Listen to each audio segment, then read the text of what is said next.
Welcome to the Cornbread and Kool-Aid podcast for fans of the Detroit Football Lions, Detroit sports in general, friends and family. Hopefully everybody can hear me. I got a few people who already joined. We had some technical issues last time out. So if you guys aren't hearing me right now, I would say somebody help me out and let me know, except you can't hear me. So that would be kind of funny.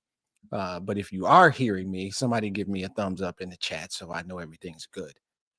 Um, Shout out to the super producer extraordinaire, Mike Ward, always the godfather of the podcast. Obviously, it's tough week for me and us, probably. I mean, a lot of us. The divisional round of the NFL playoffs for the 2024-25 season. I'm broadcasting on a Sunday because it was a late game and logistics and different things. I'm not in the studio for a number of reasons, but the Lions lose to the Washington Commanders. 45-31 is the final. For the questions that I've already gotten of why didn't you do the podcast last night? Again, it was logistics and things. Nothing else. I wasn't ducking or hiding or refusing to do it. All of it, the 15 times this year when I opened up this microphone and felt really good and had a lot of what I thought were positive things to say. Just as important, the three times I've done this podcast where they didn't win. This is not just a podcast for when they win. It's not just a podcast for the good times. Right now sucks. People who know me know. People who were texting me last night know. But there's still, perspective, right? It sucks. And the purpose of this, the purpose of the next 45 to 60 minutes, whatever happens, I don't know how long I'm going to go, is to start the process where I just move on and get back to life. That's it every week. And it's certainly it now because that 45-31 loss to the Commanders ended the season. The 2025 season is over now. So we're going to do a little big picture like we always do. What does it mean? All the stuff. Then I got to talk about the game because the game is the thing. The game is the point. And I don't want to talk about the game, but I'm going to because I think it's important. And my opinions are just my opinions. They're not for everybody. If you like them, great. I always say the same thing. There's a thumbs up button. There's a like button. There's a heart button. Anything you do to promote or acknowledge the podcast is always appreciated. So there we're gonna talk about the game, and then we'll take 3 questions. And this is not real life stuff, right? But the podcast is it's my hobby. It's something I do for fun. It's therapeutic. I enjoy it most of the time. And even this one, I think, will be beneficial to me to just move on with the rest of my day. So I've pretty much stayed consistent to the format, which is big picture, the game, and maybe I should shift that. Maybe I do the game first, then I come back with big picture. I don't know. That probably makes more sense. But we're going to start big. So big picture is this. It's still a season, if you're a Lions fan, in my opinion, that you can be proud of, right? They went 15-2. They checked off a lot of things that tell us the organization is in a good place. The organization is healthy. The organization is sustainably good, right? None of us, well, I don't think many of us expected what happened last night to happen. I certainly did not.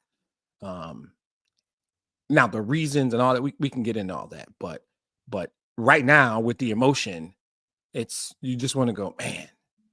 And it's simple. It sucks.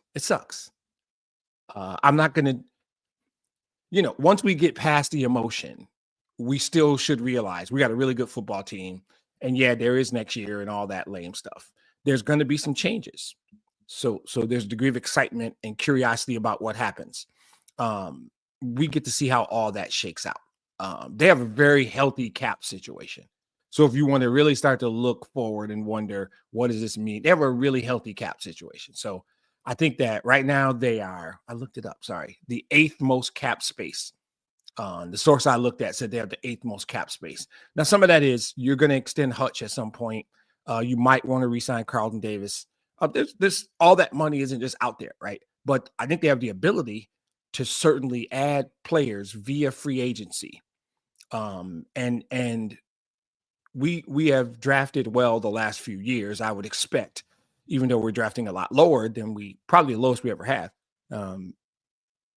This team can be better, right? And Dan Campbell, I feel for him. The man was in tears after the game, right? And he was in tears because he felt it was his fault. He feels like he let his players down. He feels like he let the city down. He feels like he let us down. I don't feel that way, but he does, and that's kind of what makes him him. It is an indication of how he's motivated, how he's wired, what drives him. And I think that will bode well for the offseason. It will certainly help us next season. I think it's very easy to overreact right now and want somebody fired, want everybody fired. That's a fan thing. That's a normal, well, not normal. They're a reasonable fan. I'm not like that. I don't blame people who are. I believe that's the emotion of processing the game, which is what this podcast does for me. There is emotions that you have to process after that experience. And there are some people, just because of the way they are, the way they're wired, the way they view the world, they want somebody to pay. And you're going to be able to hear that all week on the radio in the afternoon. Somebody's got to pay. And that, and we can do some of that. I don't have a problem with it around the game, but we're talking big picture. Big picture is this is a healthy organization. It's really not what I do.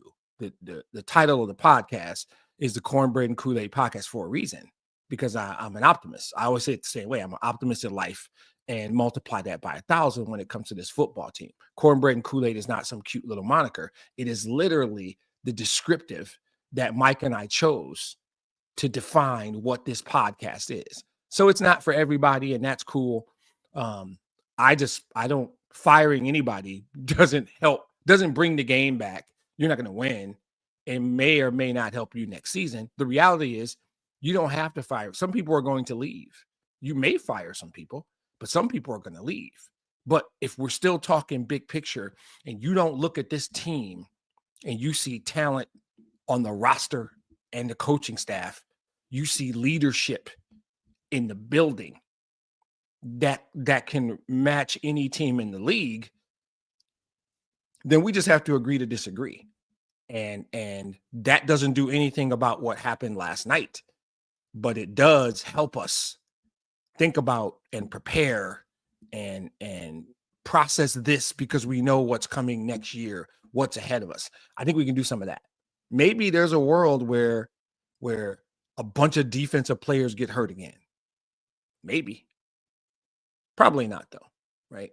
They might lose a piece or two, but they're going to add. They're also going to add through free agency, through the draft, maybe through trades, because there's a lot of mechanisms that you can add players to your roster. So when you're looking at it and you're thinking about it, feel however you want to feel about last night. I certainly do. But if you want to take a big picture approach, as a Lions fan sitting on Sunday, January 19th, where are you at as a Lions fan? It can be all of those things. You can be super disappointed about last night. You can want somebody to be held accountable for that singular event. And at the same time, you can look and say, this team went 15-2, and it wasn't a fluke 15-2. They were a really good football team all year. And you can think about the roster. You can think about the coaches. You can think about the direction the organization has gone as you projected the last 4 years, from 3-13-1 to 9-8 to 12-5 to 15-2, and say, wait a minute, that feels like a trend. That feels like an indicator that, oh, what, are they going to fall off the map next year and be 6-11? No way. I don't think so. So you can look at it however you want. But for me, the big picture boils down to the window isn't closed.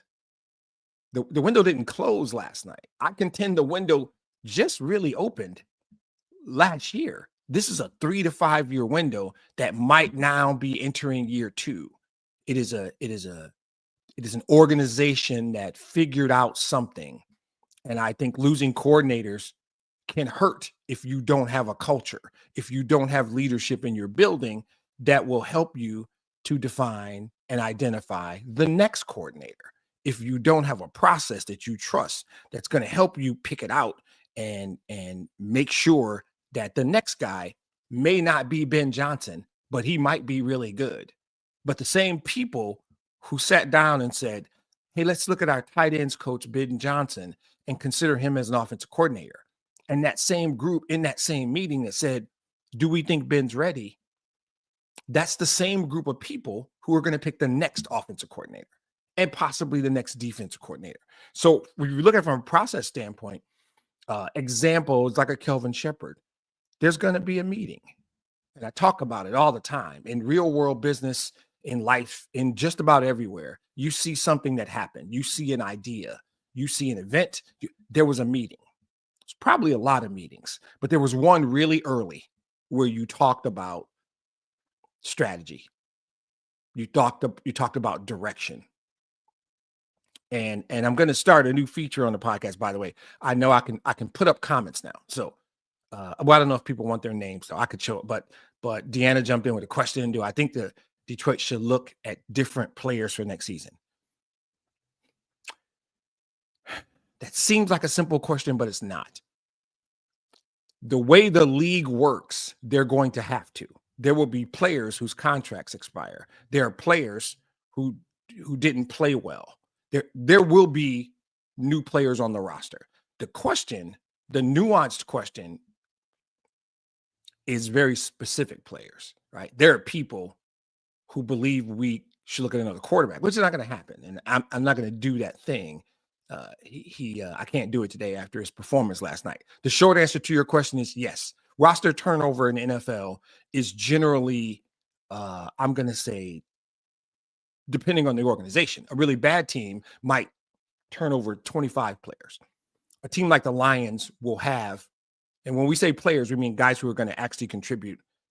And this year with the injuries, that was a lot. I wouldn't be surprised if there were 12 players on the team next year that weren't on the team this year that will be a part of them winning, whether they're drafted, traded for, or signed as free agents. That number could be even higher. The active 53-man roster saw players that were in street clothes at the beginning of the year, players that weren't on anybody's roster. They weren't practice squads. So there will be turnover. There's always turnover, some percentage, some degree of turnover in every roster. I think the more nuanced question is probably the who and which positions. Because really, with a team like the Lions, you're only talking about 3 or 4 players. But like I said, they're at a time now in a window that I think just opened.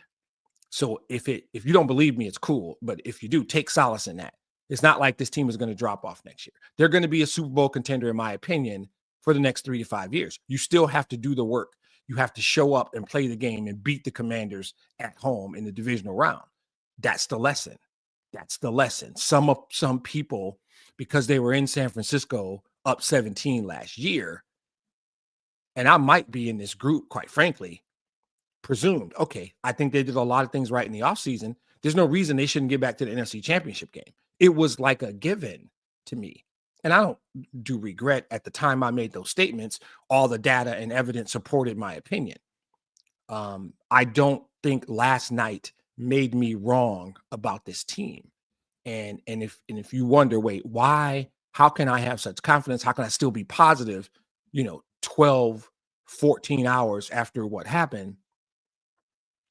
It's simple. It's 2 parts. One, that's who I am as it relates to this football team. And 2, Brad Holmes is still my GM and Dan Campbell still my coach. Even if the coordinators leave, Brad Holmes is still the GM and Dan Campbell still the coach. That's the short answer, foundational root of my confidence that the window just opened, guys. And it's not. And by the way, congratulations to the Commanders. They were the better team on the field. They executed. They played better. They deserved the win. In case I didn't say that, I don't want any misconception because I talk about losing and getting beat. The Washington Commanders were the better football team on the field for 3 hours last night. Beginning of the game to end of the game. They executed on both sides of the ball. They deserve to win. And it's okay to say that. I don't struggle with that at all. because I watched every snap. So let's transition right into the game, right? So there's a thing that I've always struggled with. My belief is that a lot of people struggle with it. There's two words. One is called reason. The other one is excuse, right? And I've always felt that as it relates to sports and maybe in life, people conflate those two, right? There can be a reason something happened and not an excuse for why it happened. So I was interested in what are the true definitions, right? Reason, it is incredibly simple. A cause, explanation, or justification for an action or event. Let's use event, the game last night. I'm going to talk for quite a while longer. A lot of what I say, I mean for it to sound like a reason, the reason I think they lost the game. But here's the thing. The definition of excuse is an attempt to lessen the blame attaching to or seeking to defend an action or event, right? It's very, very close. It's very interesting. They're similar. And I think the key phrase from excuse is an attempt to lessen the blame. They're fundamentally the same thing, except one says it's not so bad because of this, where the other is simply, this is why it happened.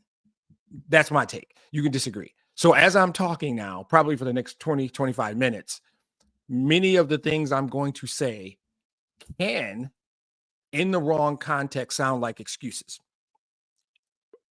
My objective is to give you reasons, my thoughts on the reasons. So that disclaimer is out there. So somebody's going to say I'm making excuses, and it's going to seem like it, sound like it, feel like it. I promise you that's not what I'm doing. We could do the whole bye week thing. They were rusty coming off the bye week. I considered that one. Problem with that one is after a 3 and out, which was really a result of one negative yardage play, I think they got us for a tackle for loss that created a down and distance issue. We scored on the second drive. I don't feel like they were rusty necessarily, and not bye week rusty, because they came off a bye week 6 and went down to Dallas and dropped a 47-9 burger on the Cowboys. We've seen them come off of byes and play well. That one I really struggle to buy that's it. They were rusty and the bye week's a thing. And I even heard someone say, "Oh, it's not fair." And I don't know how you fix that. You earned a bye week. You wanted a bye week. We talked about getting healthy. We were thrilled to get that bye week. And you could have been Minnesota, right? You could have been Minnesota. Not necessarily saying we wouldn't have went to LA and beat the Rams, but I don't think it's bye week. That's one I'm checking off. We could do we can't stop mobile quarterbacks. Maybe. We lost to Josh Allen. Maybe. I don't buy that. I think this guy executed at a very high level. I think Cliff Kingsbury called a great game.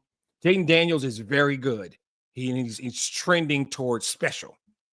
I don't anoint people that quickly. The mainstream media and a lot of fans immediately call somebody the greatest thing since sliced bread. And I just made my statement about Jaden Daniels. He played very well last night. He has played very well all season, probably offensive rookie of the year. And he is trending towards special. So you cannot say there's any shade toward Jaden Daniels. The concept of we can't beat mobile quarterbacks, I don't buy that one either, because while he made plays, I don't think it was his mobility that would be the reason. They ran the ball down our throats. There were dudes wide open. There were schematic issues, and Kingsbury called a great game. So was it Jaden's feet? Well, yeah, there's 2 or 3 plays that were critical he made with his feet.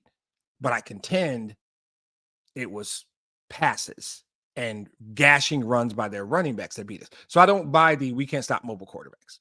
It doesn't change my thoughts on mobile quarterbacks. I've done that in the podcast. I won't do it again. Some people were saying Daniels outplayed Goff. Never understood that concept. Did Jaden Daniels play better in that game than Jared Goff did? Absolutely. Daniels outplayed Goff doesn't make sense because they're never on the field at the same time. They play against defenses. They play against different defenses, actually. So that one doesn't make sense. I've heard they got full of themselves and didn't take the Commanders seriously.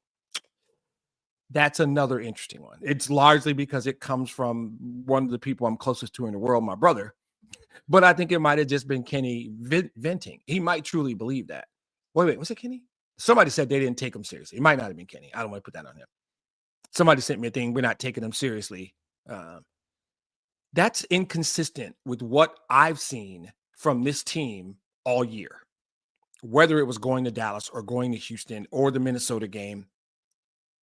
I have not watched a single, 2 years, probably 2 years. I haven't watched a single game in 2 years where I thought they took their opponent lightly. And it's the reason why they lost. I don't feel like I remember thinking that about a Lions game. So I've settled on two things. I don't buy any of the theories I just presented. Other people do. I don't. I've settled on two things.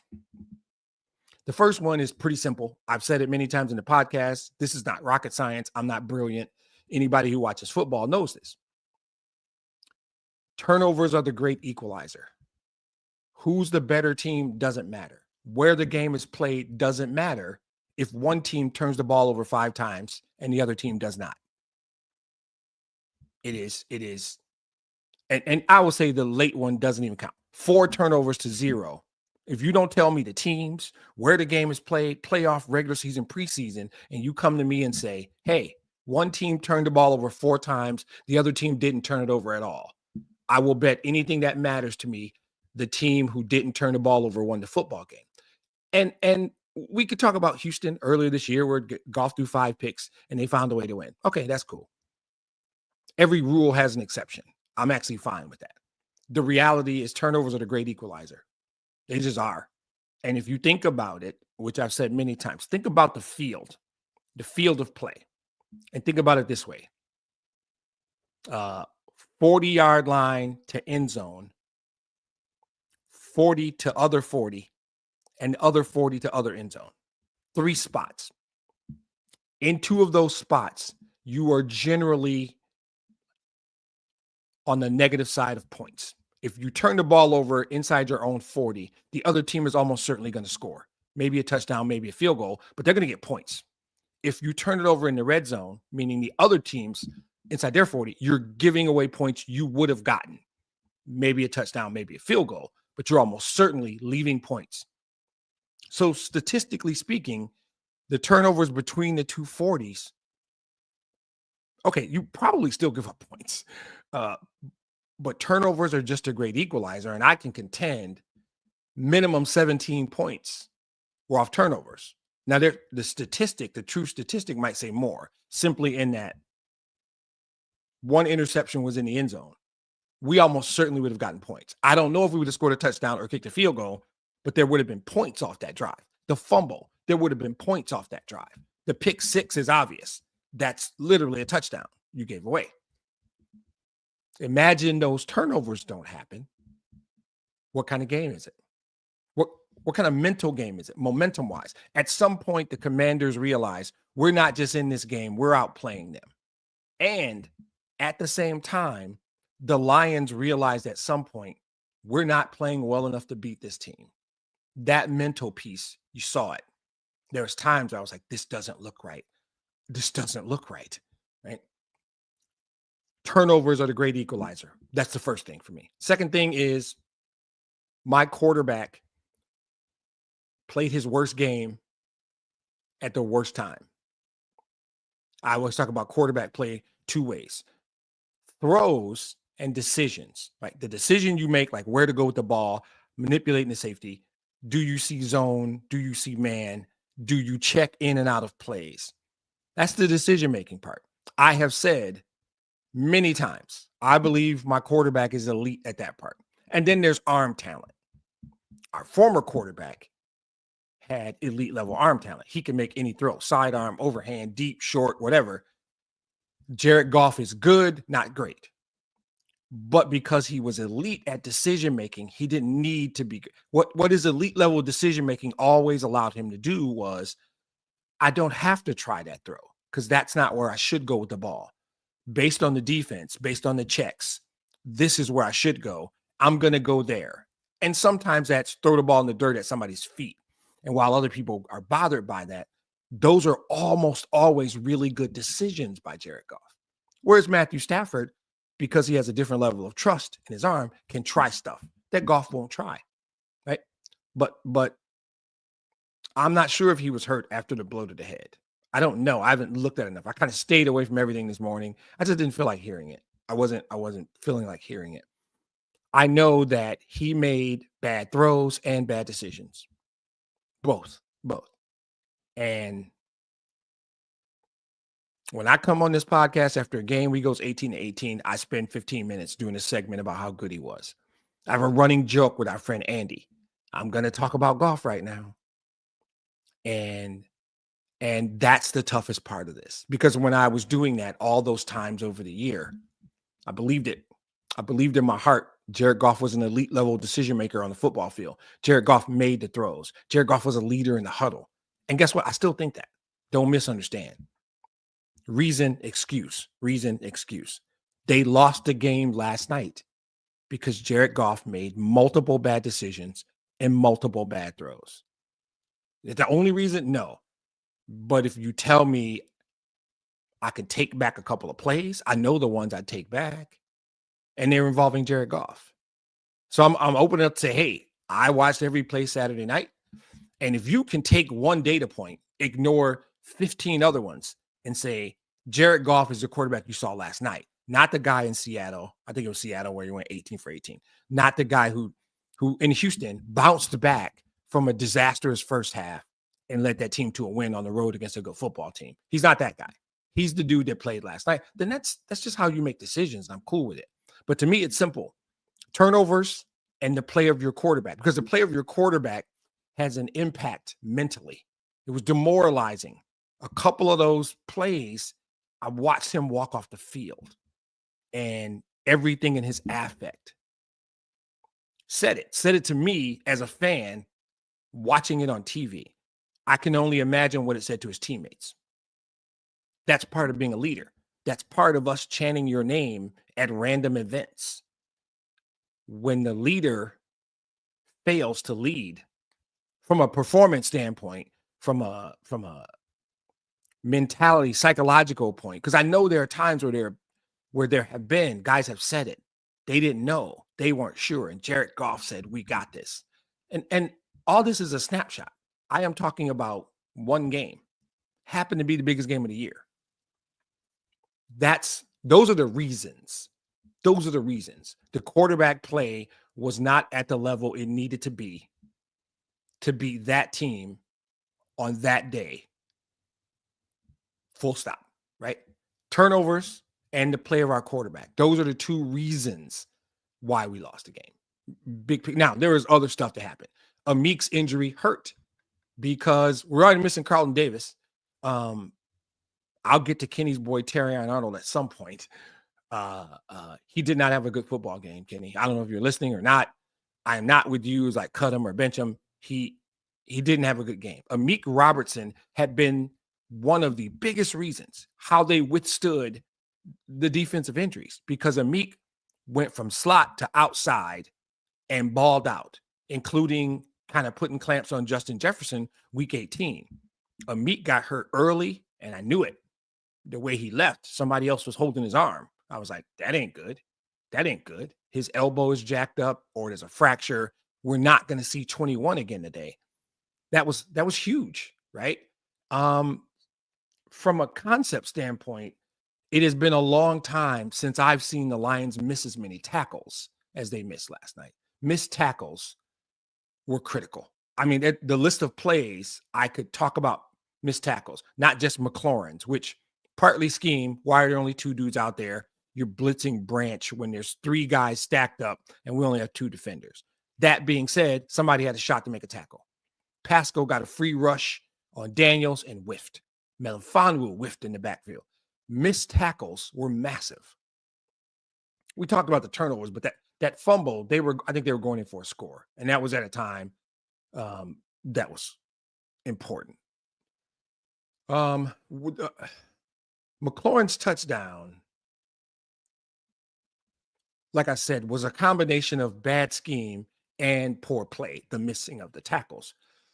It was representative to me of the night. That was the moment when I said, this doesn't feel right. This doesn't feel right. The pick six then was like, okay, the pick six was, now we have work to do.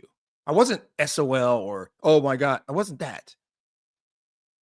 McLaurin's touchdown was, they're doing the types of things, both schematically and missing tackles, that is their kryptonite. You don't get the luxury of doing that. That's not how the Lions are built to win football games. You have to make tackles. You have to scheme up and force the quarterback to make difficult plays. Instead, you have two defenders on three dudes. Everything in his mind says, I just tossed this out to McLaurin and let my really, really good receiver make a play. And they threw two blocks and he's gone. There's a missed tackle, and I think we left points out there just before the half. I think one of the interceptions was right before halftime. At that point, the game didn't feel right. And I thought, you got to stop them on their first drive and do something. And they did. And the Lions did. And I felt better and said, okay, this might be a deal where we figure this out. We figure this out. The JMO trick play touchdown, we might figure this out. And that was the first moment that felt good. And then the moment to me, and on this play, Kenny's favorite player, Terrion Arnold, that's sarcasm for those new to the show. My brother hates Terrion Arnold. Didn't do his job. And I don't know how that happens. We talk about it. They talk about it. Dan Campbell talks about it incessantly. All 11 guys have a job. Just do your job. Don't try and be a superhero. Don't try and do someone else's job. Just do your job. And it was a fourth down. Daniels fakes a handoff and boots to his right. Arnold's out there, but he bit on the handoff, crashed in just enough, just 2 steps. Those 2 steps means you don't contain the edge now, which is your job on that play, is to come up and contain the edge. If he does that and makes the tackle, he's still got a job to do. If he doesn't do that, they stop him on that fourth down. I feel like it was 31-28 at the time, and it was fourth down. So now you've turned them over. You have the ball down 3. I think that was the play of the game for me. There are others. People who want to blame Goff are going to pick one of those plays. Even playing as poorly as they played as a defensive unit and Goff as a quarterback, because the defense didn't play horribly. You got to think about it. Like I said, these turnovers probably gave 17 to 20 points. If you factor that in, the defense was pretty much what they had been all year. What they didn't do was get off the field on big plays. And Arnold's fourth down mistake, his fourth down inability to do his own job was huge. That's a 31-28 game, and you would have had the ball. So, and then they just kept converting, because what happens with each one of those, they get more confident. We lose a little more confidence. And then there's a bit of the headlights, like, what is happening right now? I don't know if it happens to the coaches. I saw some of it with the players. We may find out that after that pick 6, Jared Goff was hurt and maybe shouldn't have been in the game. And that feels like me making an excuse for Goff's performance the rest of the game. I'm not. I'm simply saying, I don't know. I know he got hit square in the face and they took him out and he was like, I'm good, but he didn't look good. Not an excuse. I've already said earlier in the podcast, one of my 2 reasons they lost the game was my quarterback did not play well enough to win the game. So there's a lot there. The turnovers, the missed tackles, the quarterback play. At the end of the day, that's your game. That you had opportunities on 3rd and 4th. There were dumb penalties that didn't make sense, that extended drives. I think there were opportunities for the Lions to make plays defensively, and they didn't. Where was my Kirby Joseph interception and different things like that? But tackling, turnovers, quarterback play would be my 3. Hey, Andy says, let's pay the coaches to stay. I'm going to take a second and talk about that. Then we're going to move on to the 3 questions. Oh, wait. I'm getting indications that one of my questions is about the coordinators. So we're just going to do that right now. Let's go to the 3 questions and start with the coordinator question. What do you think will happen with the coordinators? Okay, very simple. Sorry, Andy. I think they're both gone. Largely because I don't think it's a money thing with either. I think that there's only 32 of these jobs.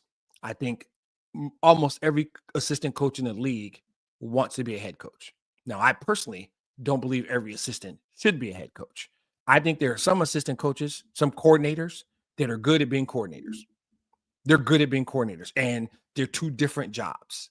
And I don't know why people assume guy's a good coordinator, he could be a good head coach.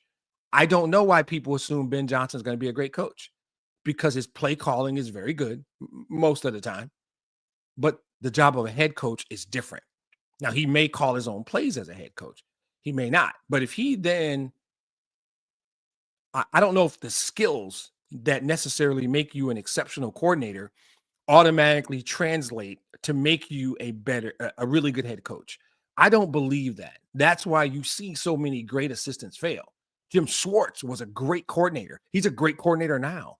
Jim Schwartz was a really good defensive coordinator with Tennessee, where we plucked him.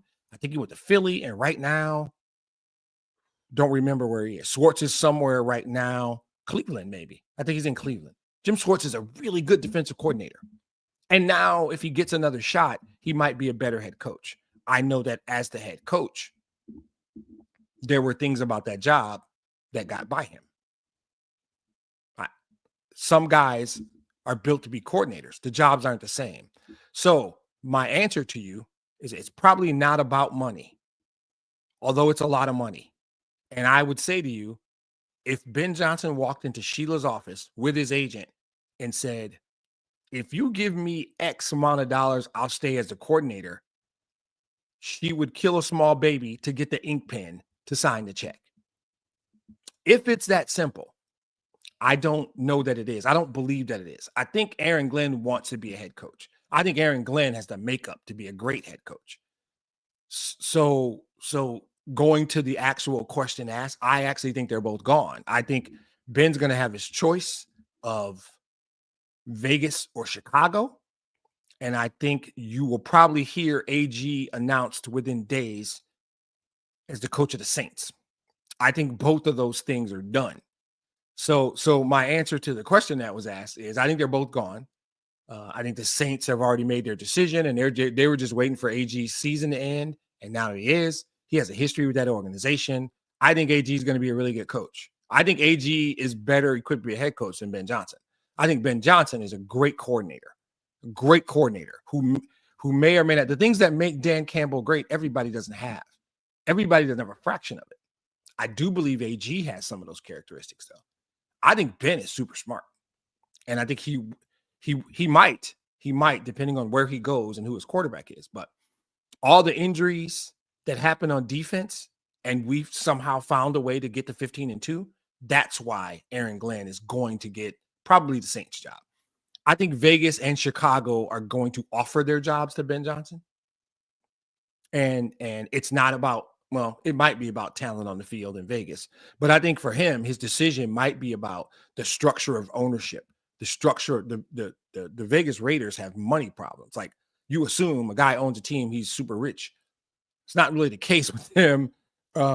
Chicago, there's questions about the organizational structure at the top of that team. I don't know enough about it to know, but I think Ben's decision will be, do I feel like I fit in either one of these situations? I don't think there's 5 or 6 things Ben's going to consider.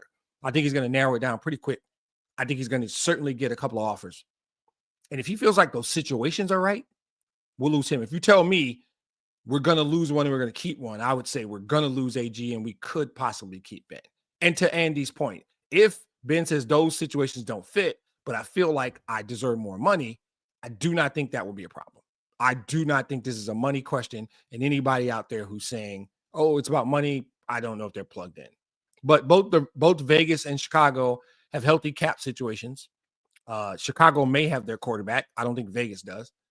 But either of those situations could appeal if what you have is a guy who wants to be a head coach. I want to be a head coach. Then I think they will both get opportunities. Ben might. He did the whole unfinished business last year. If business was unfinished last year, it damn sure was unfinished this year.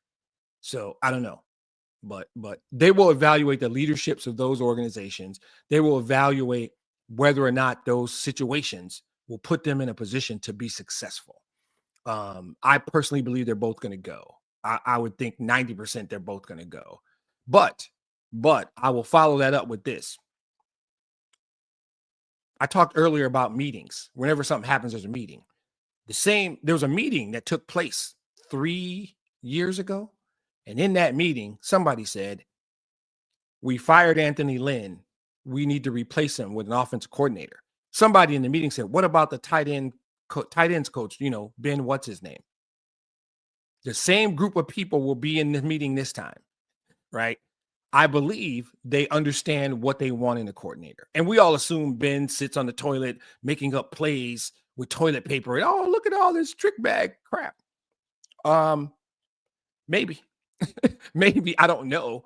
But I think the same group of people who identified the characteristics they wanted in a coordinator and decided that Ben Johnson was right are the same people that are going to make the decision this time for both coordinators. So again, I'm trusting in the leadership of the organization.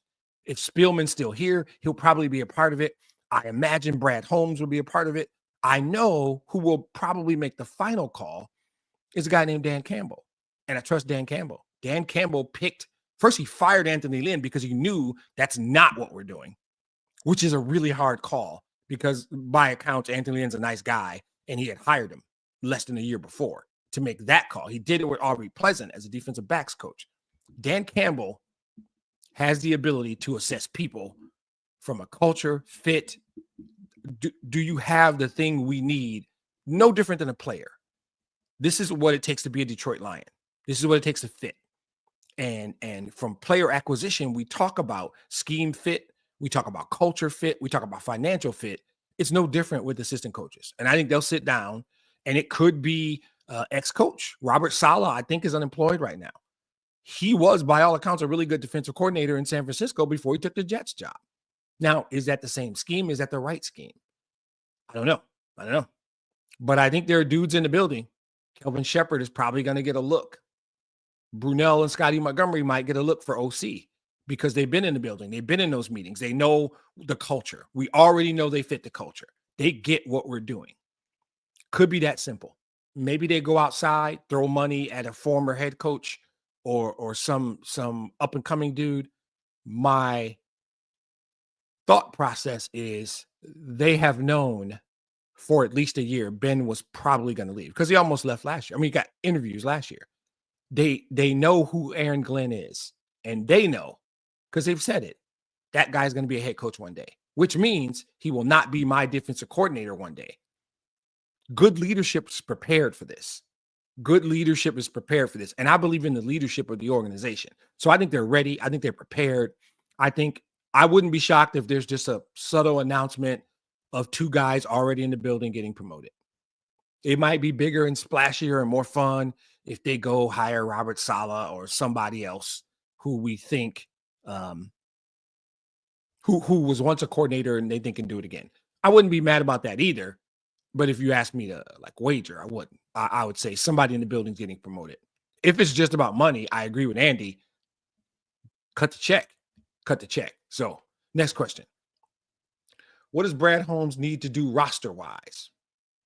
I'm not the person to ask a question about Brad Holmes. I have unapologetically announced my man crush on Brad Holmes many times on this podcast and in other venues. If I could have any job, that's the job I would have. We all have a dream job. Brad Holmes has my dream job. And if I could be blessed with the skill set to do the job the way he's doing it, that's how I would do it. I probably have never said a bad thing about Brad Holmes. So I don't know if I'm biased. I don't know if I'm objective. I don't think I'm the person to ask. We're going to do a free agency podcast probably in a couple of weeks. And we'll talk about it, right? I'll most likely try and give you my logical thoughts and opinions as to why Brad Holmes did what he did. I am almost certainly not going to say I think he's wrong, because I don't think he's been wrong many times. We can throw out names, and I will explain to you that Tyrell Williams and Brashad Perriman, their first year, I will spend 10 minutes explaining to you that that team was devoid of talent. You can't attract free agent. The culture hadn't been built. Getting guys to come play for the Lions, you either overpaid them or you just didn't get them. Those two guys, they took a shot, and they were both one-year deals. They didn't hurt the cap. They were gone within a year. I don't know if either one of them made it through the season.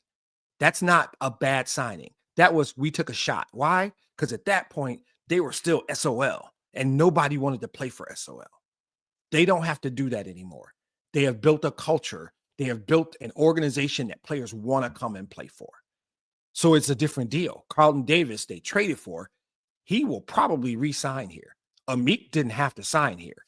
You hear guys on social talking about the Lions that they play, somebody maybe Minnesota, and said, I see those guys over there and they're happy in what they're doing. I don't think it's hard, the free agency part. And there's three ways to acquire talent, fundamentally. Trade with another team, sign a free agent, or draft, right? Those are the three conventional ways. There's probably something else I don't know. But at this point, I'm not the dude that questions anything Brad Holmes does. What happens is they will announce something that he did, and I will say, I trust Brad Holmes. This is what I think they're thinking. This is how I think it might fit. I'm not going to give you some value judgment, good or bad, because I'm always going to lean toward good.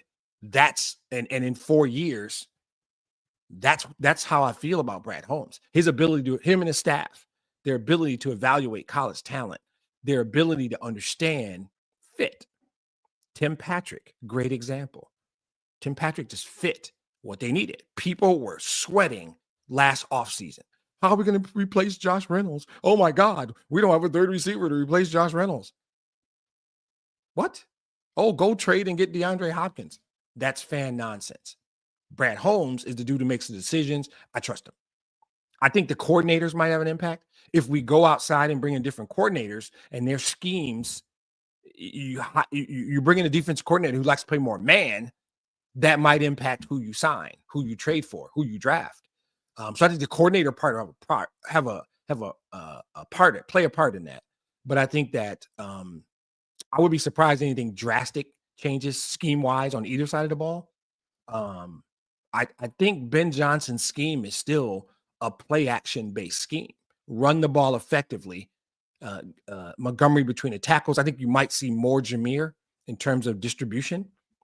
And then let Jared Goff run play action and beat teams with St. Brown, Laporta, and JMO, and Tim Patrick when you need to, or Gibbs out of the backfield. So I don't think whether it's a promotion of a Brunell or a Scotty Montgomery or somebody else, or you bring somebody in from the outside, I don't think you make a drastic change to your schemes on either side. Why? Because you went 15-2 and you were the 1 seed. So it was working. And excuse, I have not talked about injuries one time. I'm not going to do it. But I know what I think they can be, but for a couple of things that happen. And I'm not going to do that, though. So I don't see any big changes. So let me actually answer your question. Edge rusher is always the right answer. Sorry. Edge rusher is always the right answer. You can never have enough. Offensive lineman, always a good answer. Just keep bringing them in. I think they like Christian Mahogany. I think Giovanni Manu, you might see him on the field on the offensive line side. I think Broderick Martin might ultimately be helped. We had to wait for Levi. Andy posed a question about St. Brown. Amon-Ra signed an extension last offseason. I think it was 4 years, and I think it kicks in. He had 1 year left on his rookie deal. He signed an extension. I think it was a 4-year deal. So Amon-Ra is under contract for at least 4 more years. No concerns there. So I think that edge rusher and offensive line is my shorter answer to that question that I really deep dived my love for Brad Holmes on. If you think about it simply, though, it's about roster depth, right? Isn't it about roster depth at this point? How many starting spots are up for grabs? If Zeitler doesn't come back, the left guard spot might be, but he's hurt. He was hurt last night. And who's the kid I just mentioned? Christian Mahogany might have that job already. But do you bring in talent to challenge for that? Sure. Who else's job is up? I think Zadarius still has a year, so he's going to come back. Hutch will probably do his deal in the off season, but Hutch is never going anywhere. If Carlton Davis doesn't resign, corner is an option. But if you think about it, though, back to the original answer, the answer should be, think about the key players they locked up. And thanks, Andy. Andy just sparked something. Sewell signed an extension. Amon-Ra signed an extension. Aleem signed an extension. David Montgomery signed an extension. I think all these guys are under contract for at least 3 more years. Might only be 2 at Montgomery. And, of course, Jared Goff signed an extension. Think about your core, though, that your veteran core. That's your veteran core right there. Penei Sewell is locked up. Best right tackle, possibly best tackle in all of football. I don't care who went to the Pro Bowl or All-Pro. Amon-Ra, we know who he is. Aleem McNeil came on, was having his best year until he got injured. Montgomery, we know his role. And we can disagree about what Jared Goff is and who he is. You guys know how I feel about Jared Goff. Add to that the young core. So the young core is Hutch, who we need to do a deal for. Ja, who doesn't, still on a rookie deal, still got 2 plus a team option. Jahmyr Gibbs could, in theory, be under contract for 3 more years if we want. J-Mo, I don't think he's due this year. I think we can do J-Mo next year in terms of an extension. And I think we're more comfortable with where he fits in the offense. And we want to see the maturity. But I think J-Mo and then Laporta and Branch and Campbell, those guys don't have to be done for another 2 years. Well, no. Branch and Laporta were seconds. They would have to be done next year. So they both still have 2 more years. And Jahmyr Gibbs and Campbell have theoretically 3 years because you get a 5th-year option. So take that the veteran core I talked about of Sewell, Amon-Ra, Aleem, David Montgomery, Jared Goff, Alex Anzalone, Carlton Davis if he resigns. And then add to that Hutch, Jahmyr, J-Mo, Laporta, Branch, Joseph, if you like Terry and Arnold, all young people on cost-structured contracts. Here's the deal. We're not going away. We're not going away. We still have a ton of talent, old and new. And I think Brad Holmes will just best player available. So forget everything I said for the last 10 minutes. The answer is best player available. I don't care what position he plays. Outside of quarterback and running back, maybe. Because Sione Vaki might end up being that third back. I still like Craig Reynolds. I think you go edge, you go offensive line, you go corner. Best player available, though. I wouldn't be shocked. Whatever Brad Holmes does, I'm going to love it. So you shouldn't ask me that question. Last question. How are we breaking up the blame pie? Okay, so the blame pie, in case you guys don't know, I don't know if the radio station started or who started it. You see a pie chart. And again, it goes back to the statements I made at the beginning about reasons and excuses. You see it. Why did this happen? And you see one big piece of pie, 40%, piece of pie, 20%, the pie game, the blame pie. And I'm going to assume we're just talking about last night. I will say assorted players get 15%. And that is rooted largely in drop passes, penalties, and missed tackles, all of which happened last night. Whether it's Pascal, Melanfanu, I saw some drops. There were penalties. Assorted players. I don't always understand the ready to play. It's hard to define for me. It's subjective. But I feel like it's similar to porn. There's no real definition of what porn is. But when you see it, you know, right? You know. I think it's the same way. Sometimes it's, the team wasn't ready to play. I don't know what that means. I don't know what the things are. Because of this. I don't know what that is. I know that I'm watching the game and I was like, this doesn't feel right. Doesn't even though they scored on the second drive, into the second quarter, as we got to halftime, it was just a whole lot of, this doesn't feel right. This is not what I've been watching, right? And something just felt off right from the start. And it wasn't SOL, or any of that dumb stuff the dudes on the radio are going to talk about all week. It didn't look and feel like what I've watched all year for 2 years, 2.5 years. Maybe that's Dan Campbell. He cried at the presser after the game, and he will tell you that's his job. He will take the blame for that.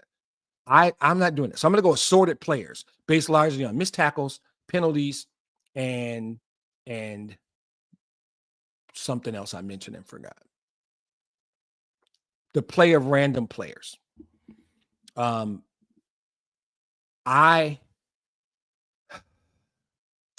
That's it.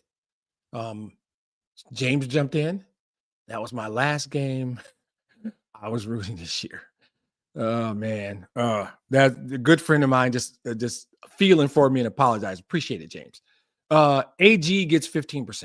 I just spoke him up, but I will say to you, 15% of this I'm putting on the defense coordinator, because whatever the scheme was that they talked about all week, that they worked on in practice, that they came into this game and said, this is the scheme we're going to use with what we have, not doing the injury thing, with the players we have going into this game against that team. This is the defensive scheme we're going to use. It did not work. None of it worked. Everything they tried backfired, blew up. Corner blitz by Branch. Terry McLaurin is walking in the end zone. Couldn't get pressure. Couldn't contain. Some of that's the players, but schematically, I got to put some of this on AG. And that's not just for my friend Art, who might be back on the fire. AG, you might have to worry, Art. I think he'll be the Saints coach by Thursday afternoon. Don't worry about it. And maybe Jaden Daniels is so good and elevating so quickly that no scheme was going to stop him. I don't know. But the scheme gets 15%. So we've knocked off 30% of this.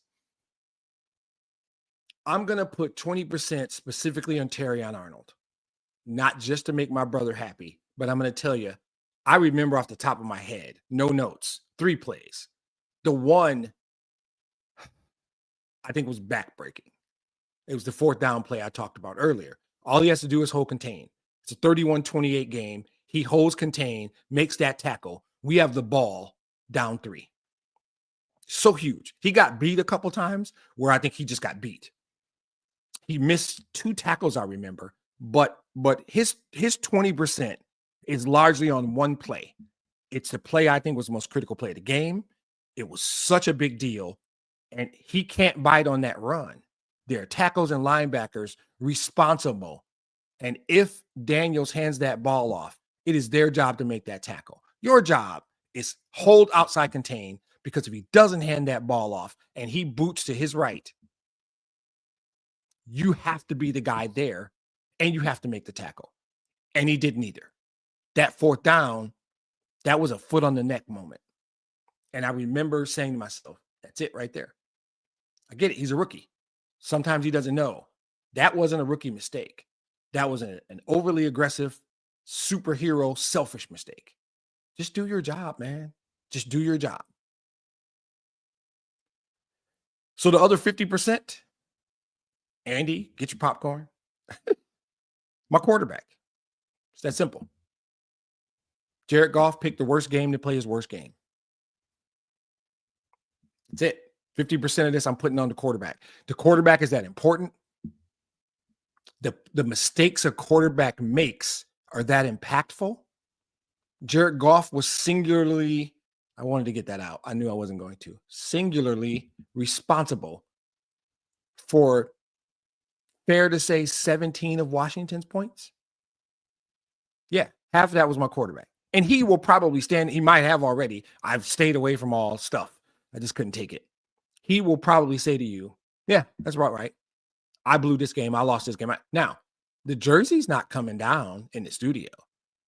I will be right back talking about Jared Goff, because I'm not going to take last night as a data point and say that's Jared Goff. I'm going to ignore 35, 40 other games in the last 2 years and say Jared Goff is the Washington game. No more than I said he was the Houston game or the Baltimore game last year. I know who Jared Goff is. It was the worst day to have his worst day. And that's what it was. That's what happened. That's it. So 50% Goff, 20% Terrion Arnold, 15% Aaron Glenn in the scheme, and 15% for random players missing tackles, committing penalties, not doing their fucking jobs. Sorry. That's your blame pie. So, all right, so let's wrap this up. Oh, super long. I did not expect to go over an hour. What's next? Right? What do we do now? What am I supposed to do now? We're gonna watch the Pistons. I'm gonna watch some Red Wing hockey because both of those teams are playing better right now. That's my recommend. You could do that. Both schools are playing really good basketball. You can watch some college basketball, no matter which school you bleed for. And you're gonna blink your eye, and it's gonna be spring training. And our Tigers made the playoffs last year, and I hope they do a little more between now and then to make them even more appealing. But we're gonna be fine. My biggest recommendation is for myself more than anybody, but anybody else who finds themselves in the same place as me. Take a breath. Take a day, whatever you need to do. Let me answer one more question. James says, no excuses, but do you think that the non-penalty call affected him? What didn't look right was his eye. Oh, I think we're talking about Goff, and he got hit in the face on the pick six. So there should have been a penalty. Washington would have still had the ball, likely would have still been in Lions territory. I think it was after the interception, so it wouldn't have given us the ball back. I agree with you. He didn't look right. They showed a replay where he was looking over at Dan Campbell and saying, I'm good. But his eyes didn't look good. I agree with James. His eyes looked like he was just glazed over and he was just reacting by saying, I'm good. But I would like to be wrong because they released him from protocol. And if he wasn't right and he passed concussion protocol, that's a problem. Now, I don't think he looked right the rest of the game, but I don't want to make excuses. He didn't look right though, right? So I don't know. I think my question to you, James, is I don't know. I think he was fine. I think the way the game unfolded, I don't think he gets rattled though. It's tough for me to sit here and say because he's not gotten rattled too many times. He didn't look right, but maybe he was fine and it was just a game. It was just a game that they played. So I'm gonna take a breath. Still just a game, right? Do whatever you need to. Take a vacation. Go find somebody you love and spend some quality time and gain perspective. I'm just gonna. It'll be easy. This podcast helps. I'll be fine. I'll be fine later today or tomorrow. I'll be fine because I think it was Bob Marley. I'm gonna quote it. Don't worry about a thing because every little thing is gonna be all right. That's it, right? It's a game. We love it. It's kind of a big deal in the moments, but at the end of the day, that's what we're doing. That's what we're doing on the Cornbread and Kool-Aid podcast. So take a little break. Then I'm going to come back probably in 3 weeks, largely because of logistics. I don't care about the other games, but we're going to eventually 1 or 2 coordinators are going to be named. And I'll probably do one to talk about the coordinators whenever that happens. I'm probably going to sprinkle in a Piston or Red Wing one or Piston Michigan State basketball, something like that. Some college basketball Piston one in there maybe. And then soon we'll be right ready to preview free agency. We'll have a good idea of what their cap actually looks like. We'll have a good idea of what guys are available, and we'll do something before free agency. Then we'll do one after free agency. And then the next thing you know, at the draft will be here and we'll be rolling again. But like I said, I'll sneak in a Tiger spring training one probably. But this one is effectively the last one for the Lions for 2024, 2025. Sucks that it had to end this way. Sucks that it went out this way. But thanks, Andy. Appreciate you. Check us out during the off season. Like I said, I'll sprinkle in some if the basketball team, the hockey team, the baseball team do their jobs. Give me something else to talk about. Namely, we'll sprinkle in some of that because we really had just been focused on the Lions most of the last 2 years because they deserved it and the other teams didn't. So I appreciate everybody for joining us this year. Andy, James, everybody who joined in. If you listen and you don't chime in, Deanna, thank you. I appreciate it. We're not going anywhere. We'll be back. Certainly we'll be back by July, but I'll be around. We're going to do a couple of draft ones for sure. A couple of free agencies. We'll do a coordinator. We'll do some basketball. So we'll still be here, and I appreciate it. And everybody have a good off season. Have a good day.